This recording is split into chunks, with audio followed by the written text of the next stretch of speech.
Hello, everyone. My name is Eric K. Thomas, and I am the editor-in-chief of the Quintessential Gentleman. And today we will be speaking to the founder of the Neighborhood Talk, Mr. Kyle Anfernee, right? Whoop, whoop. Yes, that's correct. What's going on, my brother? How are you? I'm good. It's a sunny day out here in LA. I'm just, taking it one day at a You time. didn't have to do that. I'm in New York, and it's trash weather Oh every no. day. Yeah, I can't do New York. It's too cold and too crowded. I I need space. I agree. I agree. Perfect, perfect. Well, thank you so much for joining us today. Super excited to talk to you. I'm definitely a fan of the Neighborhood Talk and the work you've done and your career. And I just want to have a conversation and dive into this media empire building and just hopefully to get some insight. I'm going to be taking notes. Okay. So don't tell nobody. Okay. This is for everybody else, but it's really for me. This conversation is for me. So great. But for my first question, excuse me, I really want to get started with how did you get your start in the entertainment industry? Well, literally, it just happened on a whim. So I was at Pepperdine in my senior year, and I needed an internship. And I waited literally to the last semester that we were about to graduate to get that little credit out the way. So Mm-hmm. I was just on Instagram scrolling, and then I came across this page called The Shade Room, but it was The Shade Room Inc. at the time. Okay. And it didn't have that many followers. And I was like, okay, let me just see if they need some help. And I can try to intern here, not have to go nowhere. I can still, basically, it was remote. I can be in my room chilling and just throwing stuff up on the Instagram page. Yeah. So I just reached out, and the girl at the time who was working there responded back in the DM, and I literally got brought on the next day. Like I basically just got in at the right time, and Yeah. then from there just took off, Well, to be honest. awesome. And it's so good that you say internship. I don't think people like as an intern, people do not, I feel like at this generation for the most part, they don't really see internships or don't see kind of working like at the very bottom to get in, but internships are like really, really important. I've done multiple internships. And I love that you said that. Yeah, and I would say that's important because the two people that we have on the team that are full time, they did do internships, which is why they're on the team. And what I've realized, the people that we hire that have never done an internship with us or in the blogging, Yeah. no shade, but they don't tend to be here for that much longer. They might last maybe a good 2 weeks, and then they out because they just can't grasp it. Yeah. So I get it. I get it. Before I want to dive into your team and how you kind of set up and things like that. But before we get there, I'm interested to know what that transition was like. So you started Neighborhood Talk after leaving the Shade Room. What was some of the obstacles you faced after being a part of like, where at that point where you left, the Shade Room wasn't the ink no more. It was had yeah, it was millions of followers. it was known at that time, like it was Right, out right, there. right. The biggest obstacle that I would say I would face would be just me swallowing that big ass pill of going from a platform that had damn near 12 million followers, Yeah, and here I am starting something at zero. So yeah, I literally had to just, that was a big obstacle, one, yeah, because looking at the numbers, you kind of like, do I really want to do this? yeah. Can I do it? Is it doable? Or am I just wasting my time?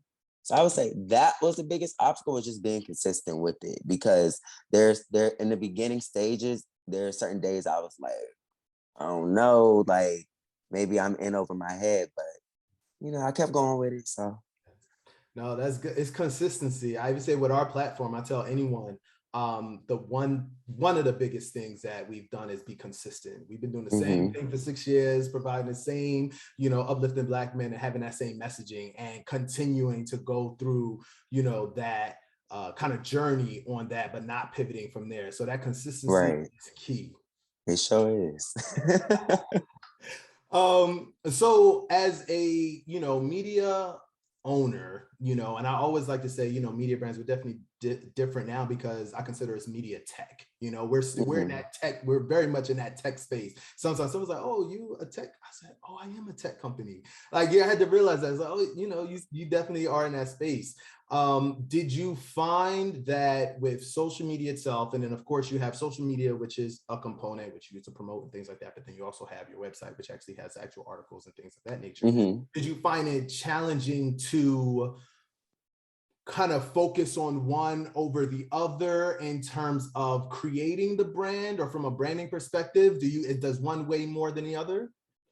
Um, it kind of came a little bit easier because I kind of had a sort of Blueprint. established myself at the other place. So Okay. when I left and created this one, I kind of already had a good fan base. Like we had 100K within the first month. So there were a lot of people who were very supportive and wanted to see where I was going and, you know, what was next. So for that regard, I would say it was easy for me. Thank God. You know, I didn't really have to stress like that. Yeah. But yeah. So actually, and I want to ask this first. I should have asked it from the beginning, just for people who don't know. So when you say the neighborhood talk, and when you, hey, I own the neighborhood talk, or that's my platform, what is the neighborhood talk?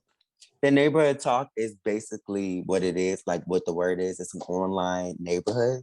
So how I like to describe it to people is when you were growing up and you were outside and you would hang out with your friends in the neighborhood, whether that be in your backyard or on the corner, y'all be talking about everything, like what's on TV, music, relationships, sometimes politics, depending on the age level, the intellect. You know, some people up there, some people ain't up there, depending on what you talk about. But in the neighborhood, you talk about everything. So I was just like, why don't I just bring something that we all know about, we all been doing growing up, and just bring it online and just make it, you know, for us, for the Black people. Yeah. So that's kind of just was my thinking. I literally just thought about all this the day after I got let go from my other job. It just came in my head. Wow. So Of course. Listen, that's how it happens, you know. yeah. um, in terms of kind of moral and social responsibility from a content perspective. So, you know, we have so many different platforms, and, you know, I would say a lot of it was kind of brought to light during the pandemic, and, you know, Black Lives Matter, things like that, from like this social responsibility. We've always had conversations and things like that. But do you think that media owners, specifically Black media owners, have a kind of sense of responsibility for, you know, kind of morally having these conversations, or the type of conversation that they have, or like a social responsibility to the content that they publish or promote? Yes, we are very particular on what we put out. Because I believe in karma. Like I do believe in that. So we get into some mess, but some mess I won't even go to. Okay. Just because I feel like I don't want that energy on me. And yeah, stuff do be coming back to me. It might not come back today, but it comes back in certain ways. Like karma be on my ass next week. So I'm very particular about what we do. Like we don't out people. Like now, if it's like Benzino and you doing crazy stuff, then it's like we gonna go into that. But if it's like Zaya Wade or something, like we're very sensitive with stuff like that. Yeah. Like for example, certain blogs posted her kissing, what is it? Her boyfriend. Mm-hmm. I don't know, both trans. You know, the girl, she trans, and then the person she's dating is trans. And they had posted some kissing pictures. We didn't post that. Because, you know, I just felt like that's a little bit, you know, somebody's child, you know? Like, we might post Zaya by herself or with Dwayne Wade or Gabby, but when you doing stuff like that, I feel like it's a little tricky and a little messy. Yeah. But other pages I've seen did it for the comments. Yeah. And I was going to say, like, how important, you know, being in the social media world, you know, I think we do enjoy the conversations. For me, at least I do. I like to, you know, it's a community, a neighborhood. Even if you're, you know, at your cookout, they fighting, you know, and they're fighting because they're going like, oh no, you said this, and young baby mama, all of that type of stuff. Exactly. So I'm not opposed to those type of conversations. Even us, we just posted something that was talking about, it was a Black woman talking about why you know, Black women are having issues with dating. And one of the first things she said was like, because of their financial reasons. And then, you know, because Black men aren't, you know, for the majority of them can't compete with a Black woman financially. And then the second one was about their sexual orientation. And the comments That's a went good little article. it went nuts. It went nuts. And our audience, majority men, was just going back, basically fighting like black men is this, we're great, we're all this type of stuff, and black women stop saying X, Y, and Z. So I want to know how much of that piece of you wanting to create the conversation is kind of in your thought process of when you're looking for content to publish. Well, in that regards, that's something we're trying to go more into because you guys write your articles like, off the top of your head, like it be creative type articles, whereas our stuff is more so you have to give us the tea.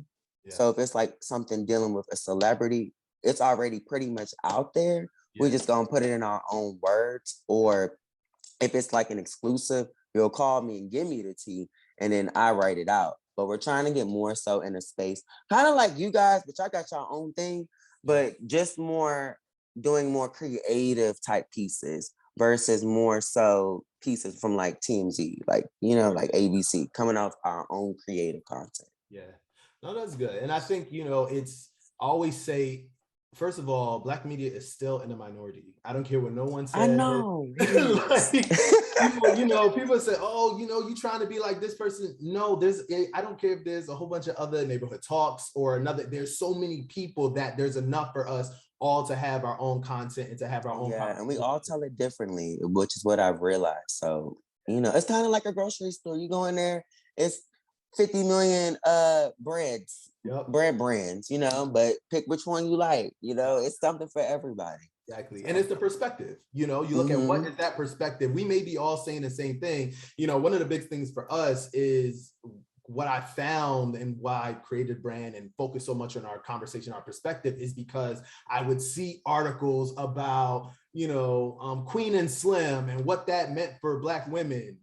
Mm-hmm. There was a whole Black man right there that no one chose to give his perspective or what they thought about they got from it. So it's like, let's give them that particular perspective. So with the neighborhood talk, I like that your content, is diverse. You do try to tackle various different articles, but I'm happy to hear that you're thinking more about like the creative side and thinking about what content can you originally create that would be different than the rest. Yeah, because it's, everybody out here basically got the same type. With these celebrity blogs, I'm like, okay, we gotta figure out something that can't be duplicated. That's where that creative content comes into play. Exactly. So talking about kind of Black media, and us not being the majority. I know you've done red carpet interviews and things like that, and we always hear these conversations and these stories about Black media, either being at the end of the red carpet when the celebrity has to rush and go, or not getting interviews or access to people because their publicist doesn't see the fit or anything like that. Mind you, as a Black person, we have a Black woman. I do not think that's a fit, but that's a whole nother conversation. How do you, have you experienced that either neighborhood talk or previous employment, or and how do you deal with that if you have dealt with it? I ain't been on a carpet since. I don't like carpet. But the like last carpet we've been on, no, because they be for that reason. Like I don't like going on a carpet like I have to hunt you down or I have to beg, or being on a carpet, you'll see certain publicists, like you said, they'll come and they'll look at the names on the ground. And then when they skip you, you feel some type of way. And there was one time at the MTV VMAs when I had just started the neighborhood talk, and they had put us all the way down at the end, but they had did it in a way where unless you really was pressed to do interviews, you would not even come down there, because they had a cut like right before us where the celebrities could leave to go in, or you could go in on the opposite side. So unless you really needed that press, nobody came down there. So we ended up packing our stuff up and moving a little bit further down on the other side. But then some of the other outlets got a little jealous and, somebody snitched. So we had to go back down. But yeah, it is a little frustrating. That just turned me off from red carpets. Now I just send somebody on the team. Like, y'all go out there, y'all beg for him. Like, I don't got to do that. I definitely understand. And I think also, you own, and one of the things I say, I own my platform, what we talk about. I don't answer to anyone, which is the reason why I created it. So, I will go ahead and pass on the opportunity. Me too. I feel like I'm disrespected. If I'm disrespected, because it's unfortunate because our platforms push the culture. We're the ones that have these conversations that boost a lot Exactly. of these people up, and we don't. I would ask. I guess my question to you is, why do you feel like we don't get as much attention or respect from our counterparts? I think they just don't know how important we are. Because even dealing with some of these celebrities, like they'll have some of the smartest mouths and be coming at us, but they don't know that their team is literally paying us to promote their music ads. Yeah. Like a lot of these artists wouldn't chart if it wasn't for these blogs. And that's why some of these other artists don't do well because they don't reach out to these blogs and help push their music. Now, some of these other labels, they know, which is why their artists are popping. But some of the other ones, like Daniel Caesar, he's a good one. You don't never see him on none of the blogs. Don't never see his music. Don't not one promo, not nothing. Yep. And Khaled too. He might come on here once in a blue moon, but you don't never see him on none of these black blogs, and they're missing out on their core audience. Meanwhile, they run to like GQ, which is good for, just for the aesthetic, but ain't nobody going on GQ reading them articles like that every day. Like, they only going on there if it's like a cover or something. I'm not waking up saying, let me go see what GQ writing about. I'm not. Right. I'm just not. Right. I understand. So again, talking more about Black media, what do you think is the purpose of Black media, if you would say? I would say the purpose of Black media is to shed light on people who might not have gotten the exposure, because the way Black media is going, I can say a lot of these Aries and Jadas, they wouldn't be nothing without us, and some of these reality TV stars, which is also why I'm trying to change that up. Once we get to 1 million, start focusing more so on a lot of the actual talented actors and actresses, because what I'm coming to realize, ain't none of them on none of these blogs. We focusing so much on the baby mamas and the baby daddy drama that we really are kind of missing out on like the young Hollywood that's really booming, because a lot of Black actors and actresses out here that we just don't cover. And I think one of them that we just posted was the girl off of The Fresh Prince of Bel-Air, the new girl. I forgot her name. Coco. Yeah. So we had posted her like recently, and they literally ate her up on the page. Like they left her. Yeah. And I'm like, we need to go more so in that direction and stop focusing on these baby mamas. So Understand. Listen, you're not gonna get me in trouble, okay? Everybody to the neighborhood talk, y'all. Awesome. So, let's talk a little bit about ownership, because I think these type of conversations, we've kind of felt it with TikTok, where their whole issue with Black creators, not getting due justice and, their rates and all this type of stuff. How do you feel about ownership, and why are you so a big pusher of that?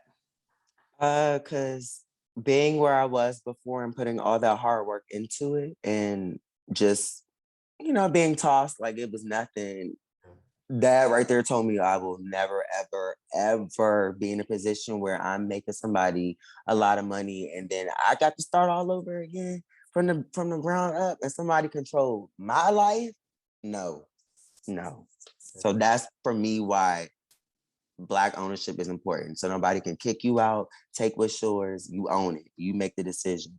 Yeah. So great. I agree. And in terms of, kind of looking at your platform, and when people, some people may say, oh, your platform, other platforms that may speak on kind of negative things and things like that, put Black people or our community in a bad light. What do you say to those type of comments? what I say is the numbers are going up. So it's like the way I say it is, if you don't like, if we're so negative, why are our numbers going up? Why do we have good engagement? Like clearly somebody's eating it up.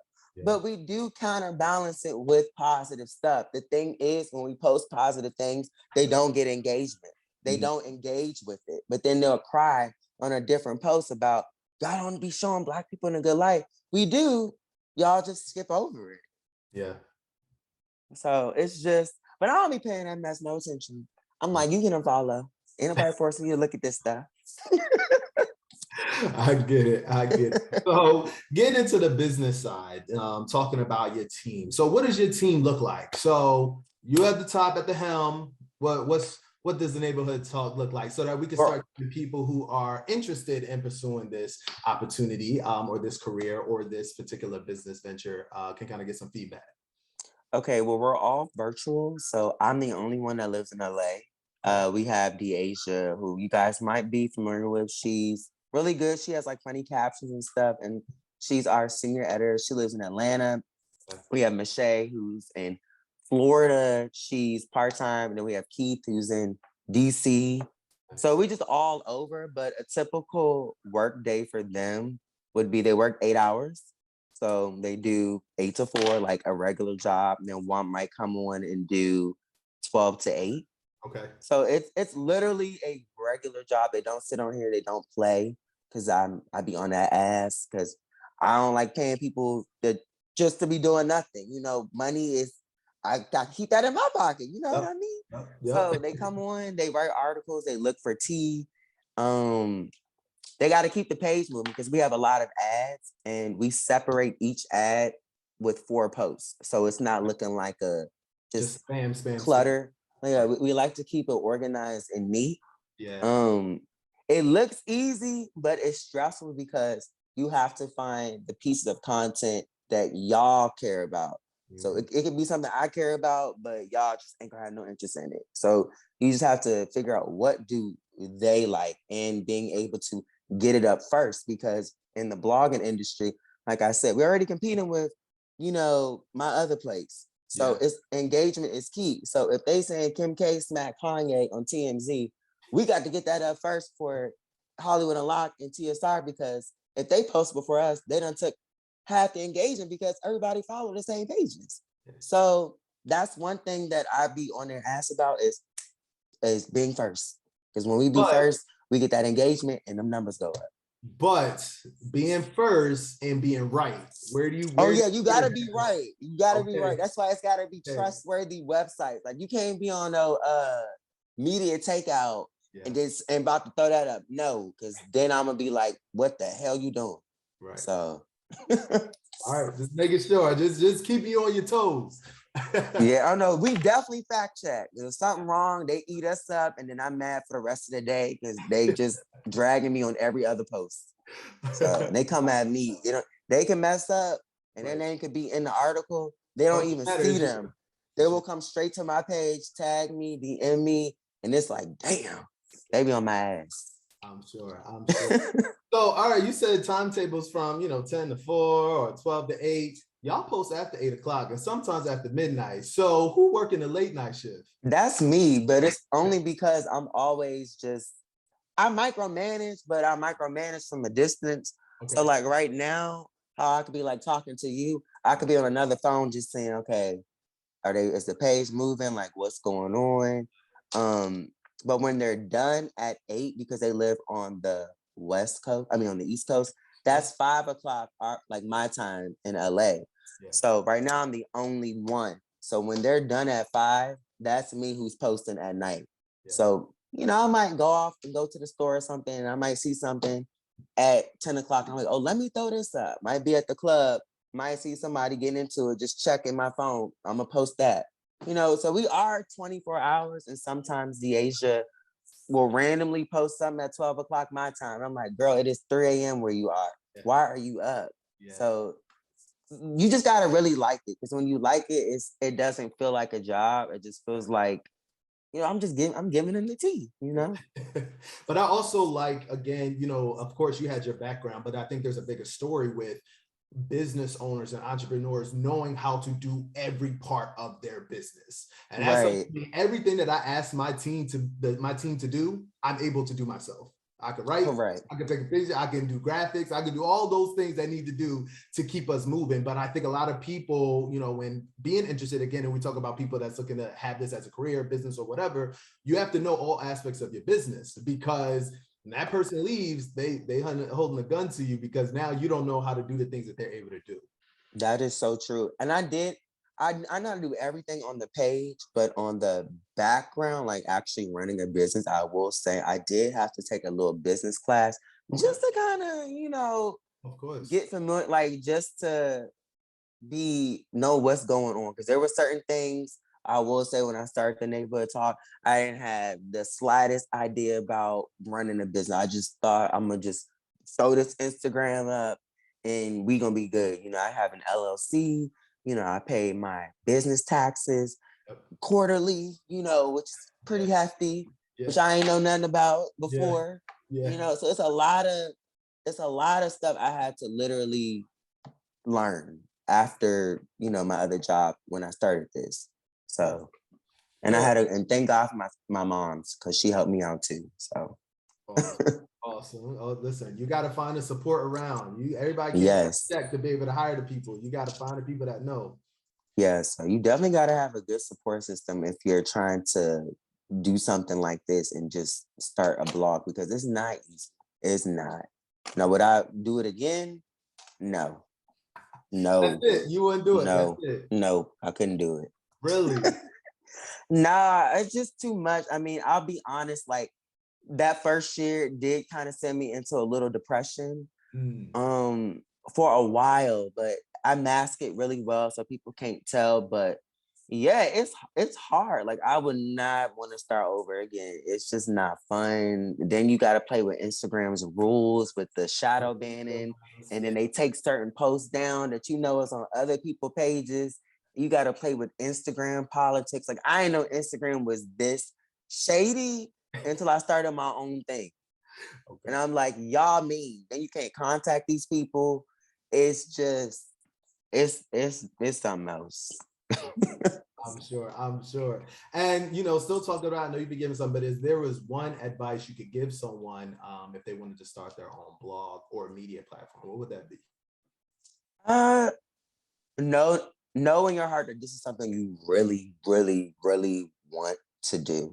Mm-hmm. I would say, because if you just looking like, oh my God, like I want to create me a blog so it can be all popping. No, you got to really take the time to sit down, know what goes into it, map out a 5-year plan, and know that you're not going to get 1 million followers in 1 year. Yeah, I mean, it could. Let me not say that.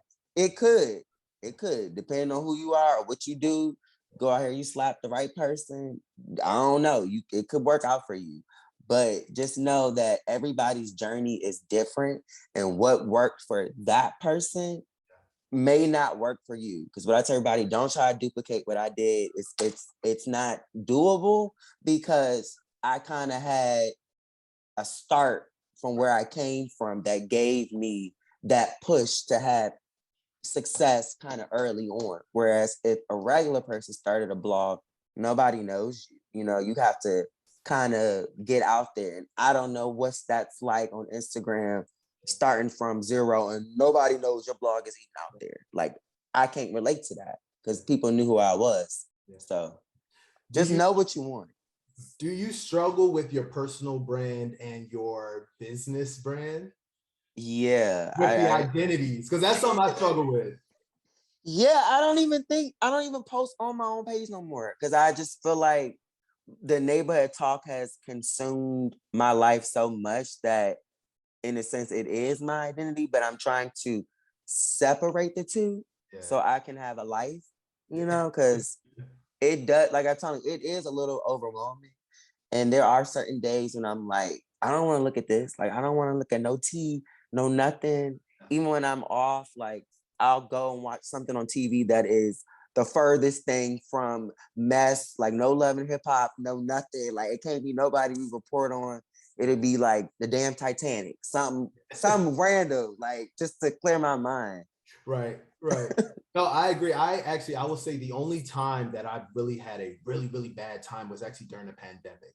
when all the Black Lives Matter and all those, the police, the killings and all that stuff, it was affecting me because before, I didn't have the platform. So you can turn off the news, you can do that. But now, to your point, we have to consume this because our audience, our business, Right. we have to share these stories so that people know, what's going on, what's happening, regardless if it's from, us trying to be social justice warriors and things like that. It's still news, and that's what we capture. So during that time, it was tough for me because I'm constantly seeing these things, whereas other people could turn off the news. I have to, from a business perspective, so it's tough. Yeah, and it weighs heavy on people. Don't understand that. It weighs very, Shoot, very. you start thinking you going crazy some days. Very true. Very, very, very true. It's like, oh man, come on, please, not please. Right. I definitely get it. Just a few more questions, and I'm gonna get you out of here, Mr. Anfernee. Oh no, you good. You good. So when you talk about your brand and talk about you have ads and things like that, and I don't want to get into your dollars and cents and things like that, but I want to know kind of structure wise, like how for somebody who makes a blog, is it that you outreach to people, you try to get brand sponsorships and things like that? Are people knocking on your door to say, hey, we want the ad? And what does that look like from a translation perspective? Like, we post, it gets this amount of engagement. How do you kind of set that up from a business perspective? Well, normally people just reach out to us. But we're trying to find somebody that knows like bigger brands that can reach out to them and secure those. But normally people will be like, hey, I'm trying to get an ad, and we already have an ad sheet already formulated. And right now, I'll say one ad is, I think it's like either 550 or 600. So, but we move up each time we like when we go to 1 million, I'm gonna up it like 100. But we do work with certain people. Like if I know you ain't got no budget and you're like a new artist, I ain't gonna charge you like no 650 because I know you just don't got it.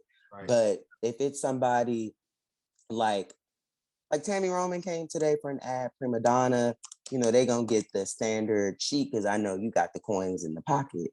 Right. But how we do it is we'll send them our analytics. So let's say if I post something dealing with Nicki Minaj and she has a song. Okay. I'll go and pull those analytics and be like, okay, it got shared like 3,000 times, like 2,000 comments. And I take those analytics and I take them to the different music agencies. I'm like, well, people are on our pages, and we've been able to secure like 3 different music deals, and they come back, like they paid like 10,000 for, I'll say 15 posts, but they burn through them 15 posts literally so damn quickly. They just keep re-upping. Yeah. So with that, I would say the analytics play a big role in that. They always want to see them analytics. That's why I'm pressed on that engagement and being first and having, our content flowing, because we ain't got no engagement, we ain't gonna get no ads. Yeah. So engagement is key for them ads. And you're playing with the algorithm. Once you hashtag ad or anything like that, it's an automatic. Oh, we don't even do that. I don't even play with them hashtags. You start hashtagging, you get shadow banned. I learned that. Okay, the FCC might be watching. It's okay. Yes, he does. He does it correctly. Let's say y'all know. I definitely understand. Awesome. So what's next for you? What can we look forward to? I know the brand is potentially looking at more of the creative spin on the original content and things like that. But what's next? What's next for you in the brand? Definitely video content. Y'all gonna see us do some videos. I'm trying to figure out what it is. Okay. I want to try to see if we can be on the street or go to like different neighborhoods, since it is like the neighborhood talk, and just see what people's neighborhoods is giving. Is it lit? Is it dry? Just hang out with somebody for a day, take us to your cool spots, give people an insight, in case you want to travel to these places, okay, this is a lit neighborhood, just something different. Right. And then obviously we want to do like a show that deals with celebrity news, but we kind of just want to see what that would look like, because I've been seeing different people's shows and seeing them fall. So I'm trying to learn from what didn't work with their show and incorporate that with ours. So that's the main goal, but really get to that 1 million followers. So when we get there is when we'll start doing other stuff. Awesome, awesome. And my last one that just came through. So Elon Musk owns Twitter. What you think? You know, this is the thing. I haven't really done much research into him to know if he's like a good guy or a bad guy, but I'm also not even on Twitter like that. You know, so it don't even affect me. Okay. You know, this might be off guard or like put off record. Yep. But long as he don't touch the X-rated side of Twitter, I ain't got no problem with it. But if he touched that side, right, then I'm like, bro, you could have just stayed where you was. You know? But I do think it is a free speech thing. So I do agree with him in that aspect, but he need to keep Donald Trump off of it though. Don't bring him back. Definitely I don't. agree. And I think, and I always say, you know, for us who own these media platforms, that free speech thing is huge. And we have to be very careful of the regulations, the legislations and things like that are passed, because that impacts our business directly. So yeah, because Instagram tries to control some free speech here and there. So it'll be interesting to see what Twitter does, but they've been pretty good for the most part. I don't be seeing people get stuff taken down unless it's like some copyrighted music or something. But other than that, you can pretty much say what you want unless it's dealing with the coronavirus. Yeah. You know, that's like the only thing they'll put a label on that coronavirus, shut that down quick. Perfect. Well, Mr. Kyle, thank you so much for talking with us today. I really appreciate it. And thank you. Listen, everybody, make sure you go and follow the Neighborhood Talk. Doing great things. Thank you. Appreciate it. Y'all have a good day. Thanks, you too.